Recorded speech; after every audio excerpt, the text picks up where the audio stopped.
Representation of water falling model. అంటే మనం water falling మెథడ్లో ఏదైతే చెప్పామో, అంటే స్టెప్ 1, 2, 3 ఏదైతే మనం మాట్లాడుతున్నామో అదేవిధంగా ఇనీషియల్ నుండి ఫైనల్ వరకు కూడా స్టెప్ అనేది బ్యాక్ స్టెప్ వేయడానికి అవకాశం లేదు.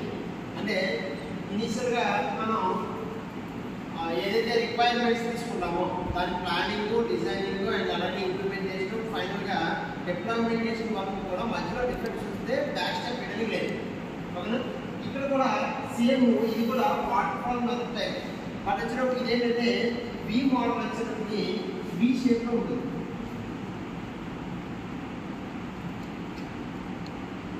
అంటే ఇప్పుడు స్టార్టింగ్ ఇనిషియల్ ఇప్పుడు స్టార్ట్ అయ్యిందన్నమాట. అంటే మనం నెక్స్ట్ డయాగ్రామ్ చూపిస్తాం. ఇనిషియల్గా ఇప్పుడు స్టార్ట్ అయ్యేటప్పుడు మనకి ఈ ఎండకు వచ్చినప్పటికి కోడ్ అనేది రాస్తాం. రాసిన తర్వాత ఆ కోడ్ని చూపిస్తాం. అర్థమైందా? ఈ చివరికి వచ్చినప్పటికి అంటే వాటర్ ఫాల్ మధ్యలో మనం ఏం చేసామంటే just step by step down ఫార్వర్డే చేసాం. ఓకే, ఇక్కడ వచ్చేటప్పుడు ఏంటంటే ఆ వచ్చిన లాస్ట్కి ఎగ్జిక్యూట్ కోడ్ ఏదైతే ఉందో అది సక్సెస్ అయిందా లేదా అంటే ఎంతవరకు ఉపయోగపడుతుందని చూసి దాని బట్టి టెస్టింగ్ అనేది చేయడం జరుగుతుంది. ఇక్కడ చూడండి, ఫస్ట్ వన్ వచ్చేటప్పటికి this is a representation of water falling method, water falling model. Okay, దీన్నే మనం వచ్చేటప్పటికి వి మోడల్ అని కూడా అంటాం. ఇక్కడ వచ్చేటప్పటికి as a software team moves down in left side of V. Basic knowledge requirement defined.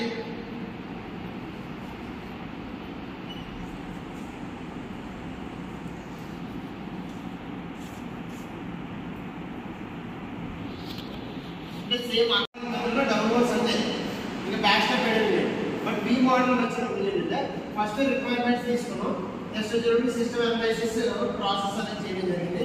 Next design చేసాం, ఆ సాఫ్ట్వేర్ డిజైన్ అనేది చేసుకున్నాం. తర్వాత ఆ మాడ్యూల్ ఎలా అయితే డిజైన్ ఉందో ఆ డిజైన్ చేసాం. ఫైనల్గా ఒక కోడ్ అనేది తీసుకొచ్చాం, ఒక కోడ్ ఫార్మాట్ తీసుకొచ్చాం. ఈ కోడ్ అనేది ఎంతవరకు వర్కౌట్ అవుతుంది అనేది టెస్టింగ్ చేయడానికి డిఫరెంట్ టైప్స్ ఆఫ్ టెస్టులు చేసాం. అంటే యూనిట్ టెస్ట్ ఒకటి, ఇంటిగ్రేషన్ టెస్ట్ ఒకటి, సిస్టమ్ టెస్ట్ ఒకటి, యాక్సెప్టెన్స్ అంటే ఇది డెవలప్మెంట్ అన్నమాట లాస్ట్. ఓకే, ఈ విధంగా మనం ఒకవేళ సపోజ్ ఈ కోడ్ ఎగ్జిక్యూట్ అయిన తర్వాత మనం ఒక టెస్ట్ చేసేటప్పుడు ఇది ఫెయిల్ వచ్చింది అనుకోండి, మళ్ళీ ఇది వచ్చేసాయి. నెక్స్ట్ సెకండ్ టెస్టింగ్ అనేది ఇది ఇంటిగ్రేషన్ టెస్టింగ్ అనేది తెలియటప్పుడు ఇది సక్సెస్ అయితే ముందుకు మూవ్ అవుతుంది. నెక్స్ట్ స్టెప్ కనుక నెక్స్ట్ టెస్టింగ్ ఏదైతే ఉందో దాని మూవ్ అవుతుంది. ఒకవేళ ఇక్కడ ఫెయిల్యూర్ వచ్చింది మళ్ళీ అగైన్ ఏమవుతుందంటే సాఫ్ట్వేర్ డిజైన్ ఏదైతే ఉంటుందో అక్కడికి మళ్ళీ రావడం. మళ్ళీ వచ్చిన ఈ డిజైన్ మాడ్యూల్ చేంజ్ చేస్తాం అండ్ అలానే మాడ్యూల్ డిజైన్ కూడా చేంజ్ చేయడం జరుగుతుంది. మళ్ళీ కొత్త కోడ్ అనేది ఈ విధంగా మనం ఒక కోడ్ అనేది ముందు అరేంజ్ చేసుకున్న తర్వాత దాన్ని టెస్టింగ్ చేసి ఫైనల్గా అది మనకి యాక్సెప్టెన్స్ అయిందా లేదని మనం ఇంతవరకు చూసిన అన్ని మాడ్యూల్ కూడా కామన్గా మనం కొన్ని టెక్నాలజీస్ అంటే ప్రతి ఒక్క సాఫ్ట్వేర్ కంపెనీస్ కూడా డిఫరెంట్ మెథడాలజీస్ మోడల్స్ అనేవి ఫాలో అవుతాయి. అంటే వాళ్ళ కంపెనీ తీసుకున్న ప్రాజెక్ట్ మీద డిపెండ్. ఓకే, చిన్న ప్రాజెక్ట్ అయితే మనకి ఏంటంటే తీసుకున్న ఇన్పుట్ వాల్యూస్ ఏవైతే ఉన్నాయో దాన్ని బట్టి ప్రొసీజర్ అనేది చేసి అవుట్పుట్ అనేది చూపించడం జరుగుతుంది. ఓకేనా, ఈ ప్రొసీజర్లో డిజైన్ ఉంటుంది, నెక్స్ట్ ప్లానింగ్ ఉంటుంది, ఇంప్లిమెంటేషన్ అనేది ఉంటుంది. ఓకేనా, ఇప్పుడు చిన్న ప్రాజెక్ట్ అయితే డైరెక్ట్గా ఇలా చేసుకోవచ్చు. అలా కాకుండా ఏదైనా ఒక పెద్ద ప్రాజెక్ట్ తీసుకునేటప్పుడు ఒక డిజైన్ దగ్గరికి వచ్చి లేదా ప్లానింగ్ దగ్గరికి వచ్చి ఏమైనా డిఫెక్ట్స్ వస్తే దాన్ని మళ్ళీ బ్యాక్ ఆ స్టెప్ ఏదైతే ఉంటుందో అంటే డిజైన్ మీద మాడిఫికేషన్స్ ఏమైనా చేయాలంటే మళ్ళీ అగైన్ బ్యాక్ స్పేస్ ఎవరైతే ఉన్నారో వాళ్ళకి మళ్ళీ పంపించి అవి రెక్టిఫై చేసి మళ్ళీ మనకి కొత్త కోడ్ అనేది ఎగ్జిక్యూట్ చేయడం జరుగుతుంది. దీనివల్ల మెయిన్ అడ్వాంటేజ్ ఏంటంటే మనకి టైం పీరియడ్ అనేది ఎక్కువైనా కూడా రిజల్ట్ అనేది యాక్యురసీ రిజల్ట్ వస్తుంది, అంటే అనుకున్న రిజల్ట్ అనేది వస్తుంది. అలా కాకుండా తక్కువ టైంలో మనం ప్రాజెక్ట్ కంప్లీట్ అయిపోవాలి అనుకుంటే అయిపోతుంది, బట్ వచ్చేటప్పటికి ఎర్రర్స్ ఆ ఫెయిల్యూర్స్ అనేవి వస్తుంది. లేట్గా వచ్చిన మనకి రిజల్ట్ అనేది కరెక్ట్ రిజల్ట్ వస్తే ఓకేనా అది బెటర్.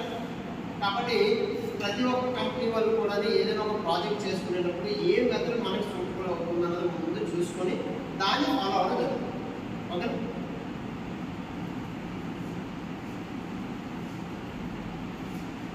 ఇప్పుడు మనం ఏదైతే పాయింట్స్ మాట్లాడుతున్నామో ఆ పాయింట్స్ ఇందులో ఉన్నాయి. ఆ ఒక్కొక్క పాయింట్ రాసుకుంటే మీకు అర్థమవుతుంది. ఈ పాయింట్స్ రాయండి. అక్కడ మనం డిఫరెంట్ టెస్టింగ్స్ అనేవి చేయడం జరుగుతుంది.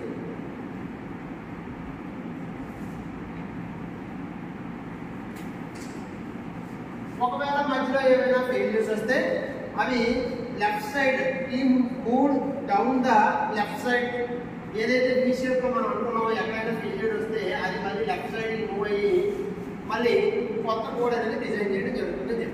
ఓకే, ఏవైతే అండర్లైన్ పాయింట్స్ చేసామో ఆ పాయింట్స్ అనేవి డయాగ్రామెట్రిక్ గా మీకు క్లియర్ గా చూపించాలి. ఈ పాయింట్స్ రాసుకున్న తర్వాత డయాగ్రామ్ అనేది రాసుకోండి.